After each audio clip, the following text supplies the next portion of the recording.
Hello, ഇന്ന് നമുക്കൊരു കുട്ടി ഷോപ്പിങ്ങിന് പോയാലോ? ഇതെൻ്റെ അപ്പച്ചൻ്റെ ബർത്ത്ഡേ. സോ അപ്പച്ചന് ചെറിയൊരു ഗിഫ്റ്റ് വാങ്ങിക്കാൻ വേണ്ടിയിട്ട് നേരെ ഒരു 10-11 മണിയൊക്കെ ആയപ്പോഴത്തേക്ക് കായംകുളത്ത് പോകാമെന്ന് വിചാരിച്ചു. കായംകുളത്ത് ചെന്നപ്പോഴത്തേക്ക് ഞാൻ വിചാരിച്ചു SM കയറാമെന്ന്. SM അത്യാവശ്യം വലിയ കുഴപ്പമില്ലാത്ത കളക്ഷൻസ് ഉള്ളതുകൊണ്ട് അവിടെ കയറി എനിക്ക് ഇഷ്ടപ്പെട്ടൊരു ഷർട്ട് സെലക്ട് ചെയ്തു. നേരെ പോയി ബില്ലൊക്കെ ചെയ്ത് പുറത്തിറങ്ങിയപ്പോഴത്തേക്ക് ഭയങ്കര ചൂട്.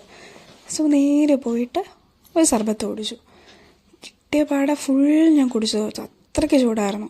അതെല്ലാം കഴിഞ്ഞ് നേരെ വീട്ടിൽ വന്ന് വൈകുന്നേരമൊക്കെ ആയപ്പോഴത്തേക്ക് ഇന്ന് സ്പെഷ്യൽ ഡേ അല്ലേ, സോ എന്തെങ്കിലും സ്പെഷ്യലായിട്ട് ഫുഡ് വാങ്ങിക്കാമെന്ന് വിചാരിച്ച് നേരെ ഷോപ്പിൽ പോയിട്ട് ഫുഡൊക്കെ വാങ്ങിച്ച് തിരിച്ച് വീട്ടിൽ വന്നപ്പോഴത്തേക്ക് ഓർഡർ ചെയ്ത കേക്ക് വന്നിട്ടുണ്ടായിരുന്നു.